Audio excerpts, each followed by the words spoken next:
हमारे यहाँ नहीं है ये रेस्ट इन पीस वाला कॉन्सेप्ट। हमारे यहाँ कौन सा वो कहते हैं in western religions, judgement day concept. So anybody who dies is put into a coffin and बuried।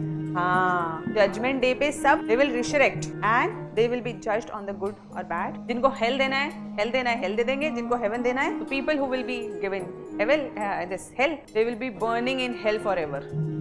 And someone who is given haven will be enjoying in heaven for ever. For ever वाला concept बड़ा खतरनाक है वहां पे। मतलब एक बार आपने hello ले लिया, फिर नो एस्केप। आपका मुकदमा ये है कि भाई हम उसको रिहैब से बार बार निकालते रहेंगे, तो आप एक रेपिस्ट को बार बार समाज में लाते रहेंगे, वो रेप करे, और फिर आप उसको जो है वो रिहैब में ले जाके उसकी खातिर मातिर करेंगे, आप उसको बिरयानी खिलाएंगे, उसको बोलेंगे भाई मालिश मालिश करेंगे, मसाज वसाज करके चल भाई तू फिर दोबारा रेडी हो गया, चल फिर पहुंच रेप करने के लिए। ये ऐसी सोसाइटी चाहिए।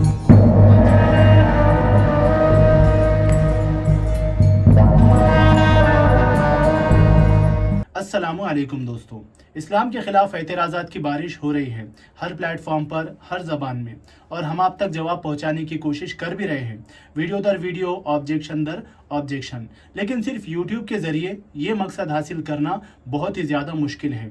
कई चैनल्स आपने देखा होगा कि या तो डिलीट हो चुके हैं या डिलीट होने वाले हैं। ऐसे में दोस्तों मैं बनाना चाहता हूँ एक प्लेटफॉर्म जहाँ पर हर ऑब्जेक्शन, हर जवाब एक जगह हो, ऑर्गेनाइज्ड, सर्चेबल, लॉजिकल और बिना एड्स, बस इल्म और दलील। अब दोस्तों ऐसा प्लेटफॉर्म बनाने की मैं पहले भी कोशिश कर चुका हूं। मैंने एप्लीकेशन एक बनाई थी और एक वेबसाइट भी बनाई थी, लेकिन टाइम और पैसों की कमी की वजह से बीच में बंद करना पड़ा। लेकिन दोस्तों आज के इस टाइम में इस प्लेटफॉर्म की जो मैंने सोचा था उसकी बहुत ही ज़्यादा ज़रूरत है।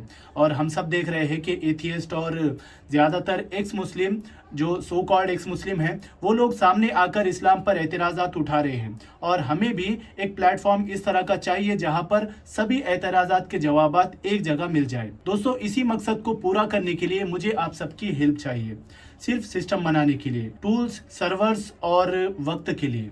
अगर आप भी चाहते हो कि इस्लाम का जवाब स्ट्रक्चर्ड हो तो इस मिशन का हिस्सा बनिए। फिलहाल मैं अकेला काम कर रहा हूं, लेकिन आप सब इसमें मेरे साथी बन सकते हो। आपका 100 रुपया भी एक ब्रिक बनेगा इस मिशन के लिए। इस काम को पूरा करने के लिए जो टारगेट है वो 1 लाख रुपए का है। फिलहाल मैं अकेले काम कर रहा हूं, लेकिन आप सब इसमें मेरे साथी बन सकते हो। आपका 100 रुपया भी एक ब्रिक बनेगा इस मिशन के लिए। आप QR कोड स्कैन करो या UPI ID से आप यूज कर सकते हो, और अल्लाह से दुआ करो कि ये काम कयामत तक के लिए सवाब का जरिया बन जाए। जज़ाकल्लाहु खैरा। Imaginary friend. अस्सलाम वालेकुम। वालेकुम अस्सलाम। क्या हाल है मुफ्ती साहब, खैरियत से हैं आप? अल्हम्दुलिल्लाह। आपको याद है आखिरी बार हमारी बात हुई थी, आपने डिस्कनेक्ट कर दिया था। हाँ शायद याद तो पड़ा है।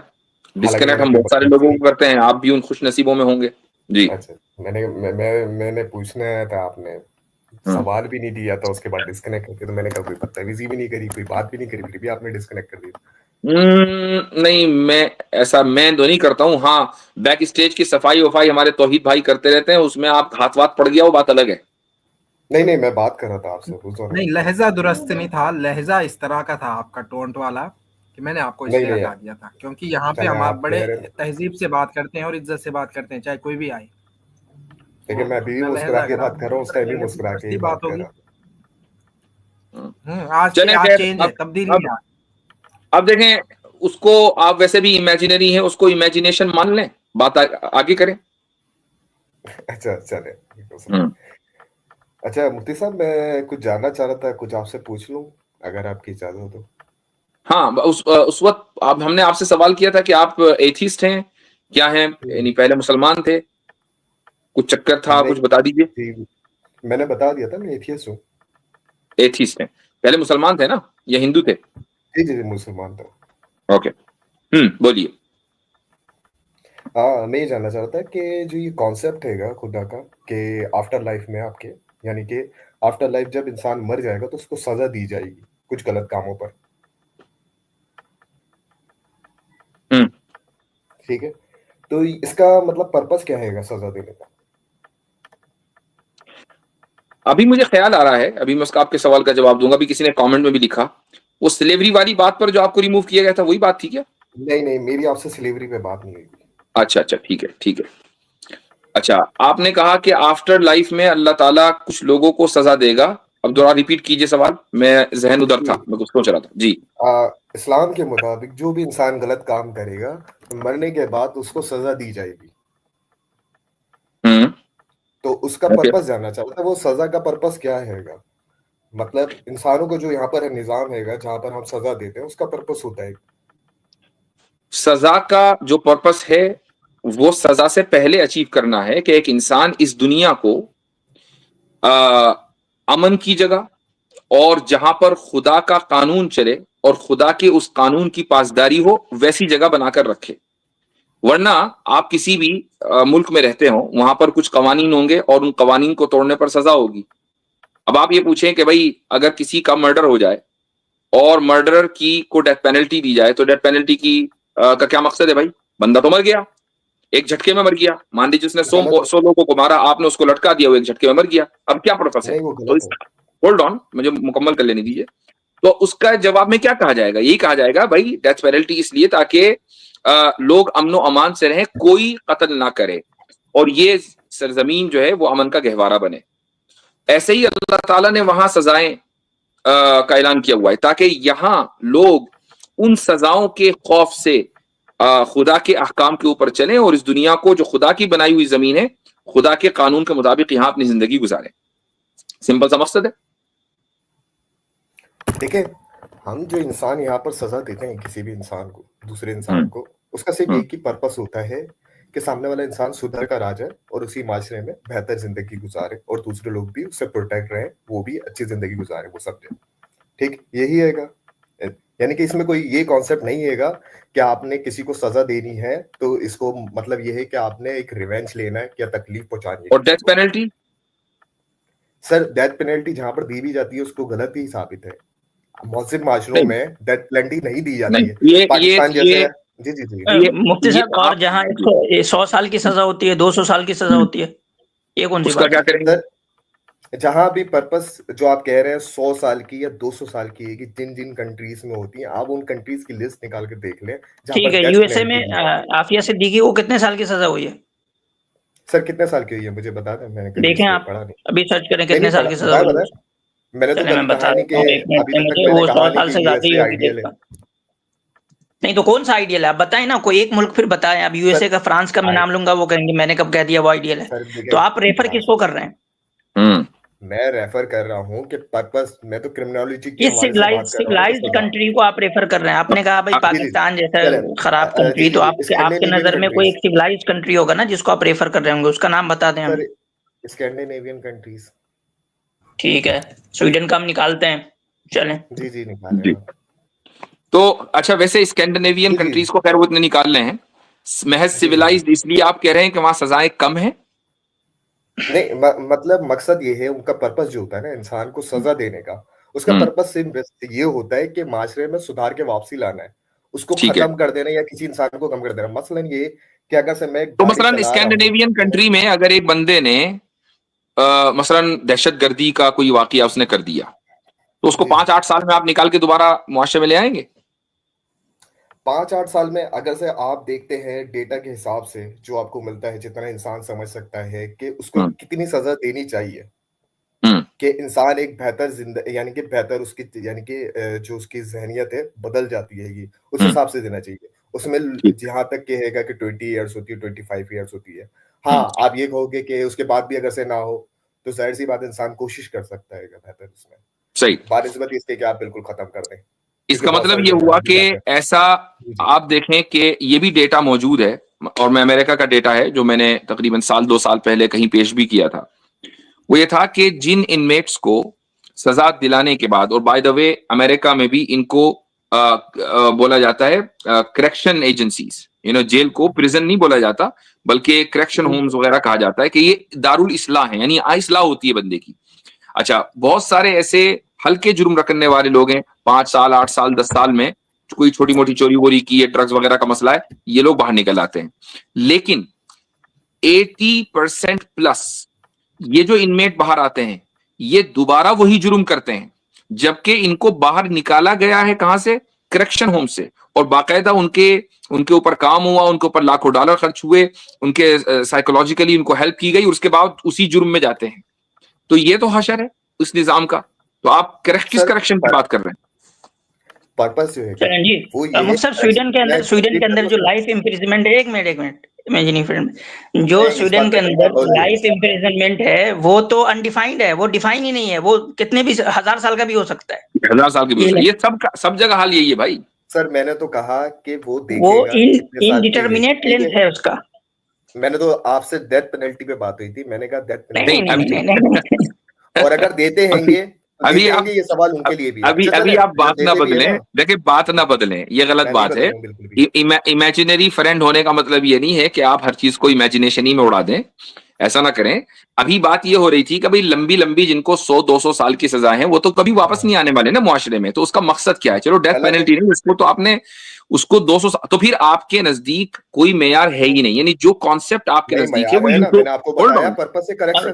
वेट आपके नजदीक जो मेयार है वो यूटोपिया तो हो सकता है, लेकिन स्कैंडिनेविया नहीं हो सकता। आप जबरदस्ती मुझे उस और एक केस 2006 का केस है, 2006 का केस है, एक मिनट, 2006 में 39 साल कैद में रहने के बाद, 39 साल कैद में रहने के बाद उस इंसान की डेथ हो गई, और वो कैद में ही 39 साल रहा। ये 2006 स्वीडन की बात है, अभी रिसेंटली, 20 साल भी नहीं हुए।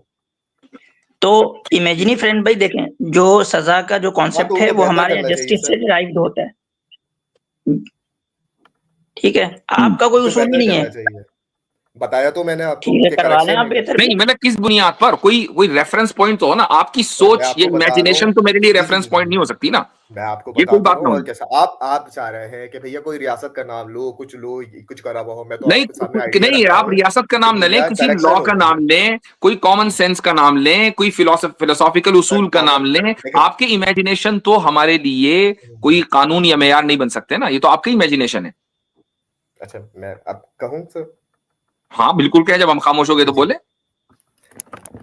देखिए, इंसान यहाँ पर हैंगे, जितने भी हैंगे, पहले नफरत से चलता हुआ आ रहा था कि आप समझते थे कि आप सामने वाले, अगर से इसने किसी को कत्ल किया है, जैसे इस्लाम में सोचेगी, तो सामने वाले को भी कत्ल कर दो, ठीक है, ये हैगा। पर्पस ये नहीं है, अरे हैगा या होगा इसको छोड़ें, मैं कह रहा हूं कि रेफरेंस पॉइंट क्या है? रेफरेंस पॉइंट क्या है?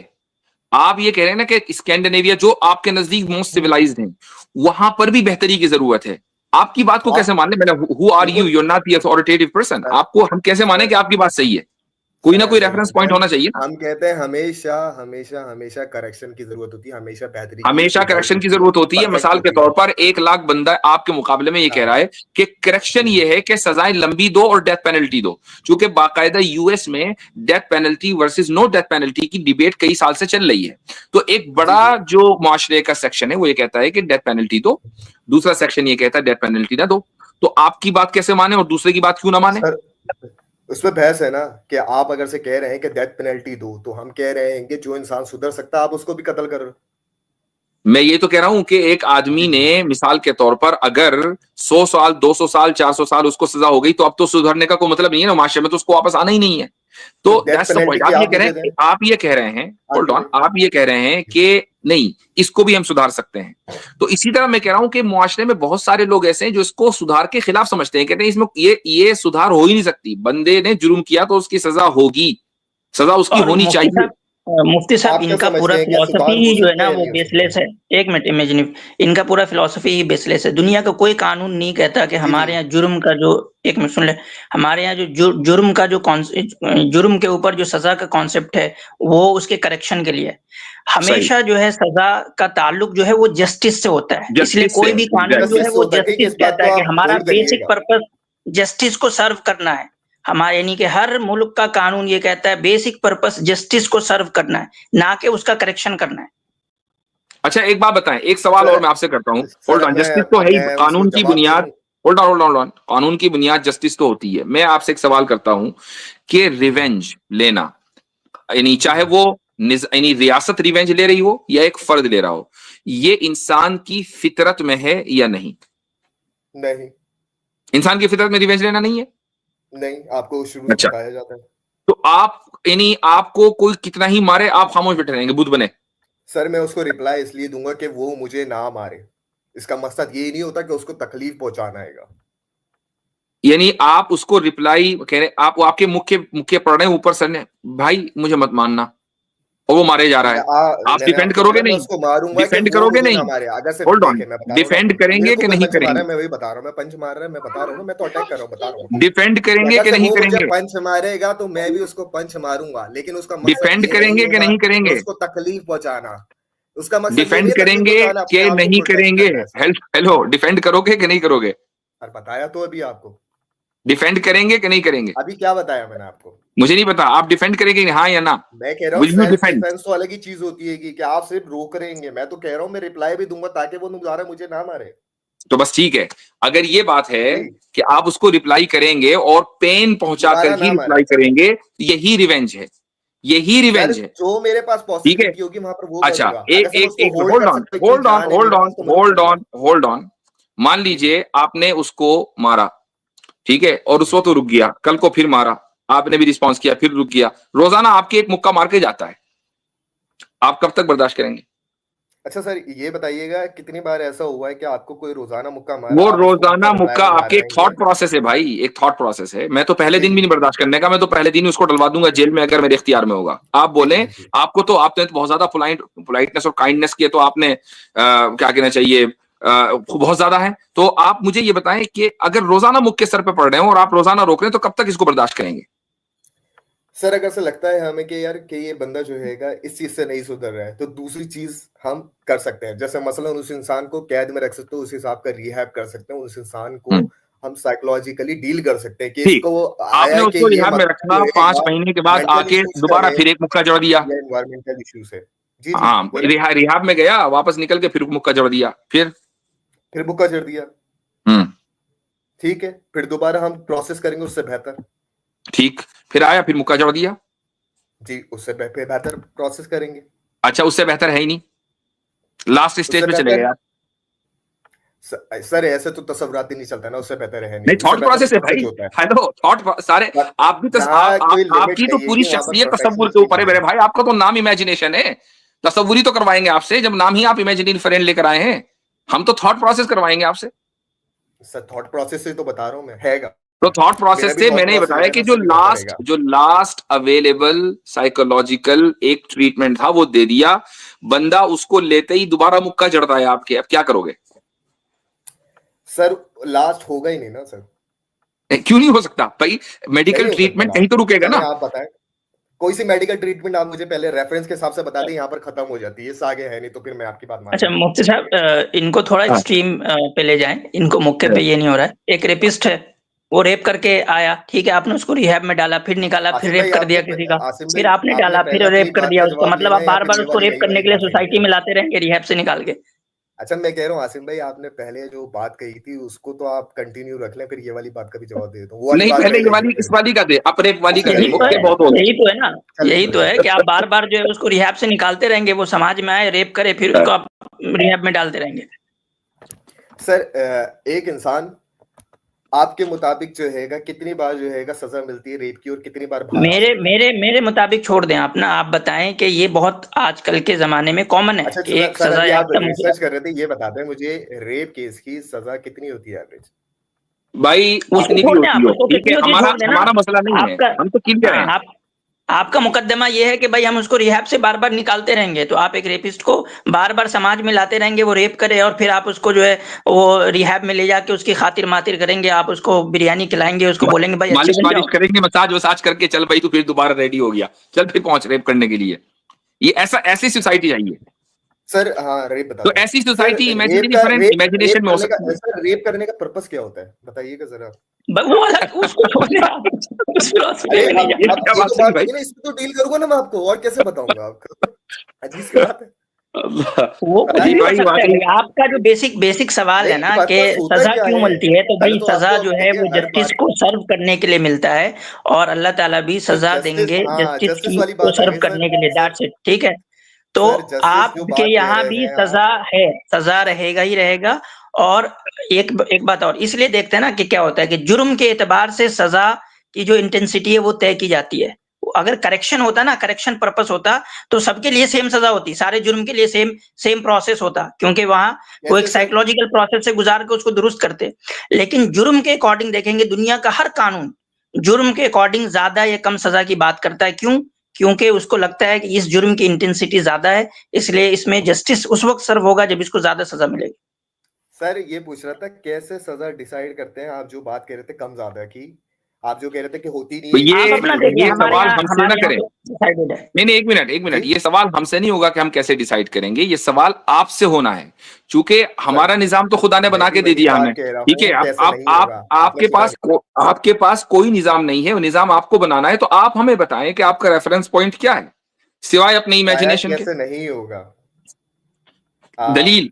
मुफ्ती साहब जी कोई दलील नहीं। मुफ्ती साहब दलील ये है कि मैं कह रहा हूं, ट्रस्ट मी ब्रो, उसने चोरी आई एम सेइंग ये आपका रेफरेंस है। उसने चोरी करी, एक इंसान है उसने चोरी करी, ठीक है। एक इंसान हैगा उसने लास्ट 2 मिनट्स है आपके पास।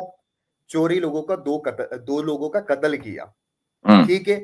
उसको उस हिसाब से यानी कि इंटेंस रखा है, उसकी जो यानी कि सजा होगी ना, उसका एक लेवल अप होगा बानिस्बत उसके जिसने सिर्फ चोरी करी, ठीक है। जबकि जो खुदा का कॉन्सेप्ट हैगा ना, खुदा का कॉन्सेप्ट हैगा कि भाई मरने के बाद भी तुम्हें सजा मिलेगी।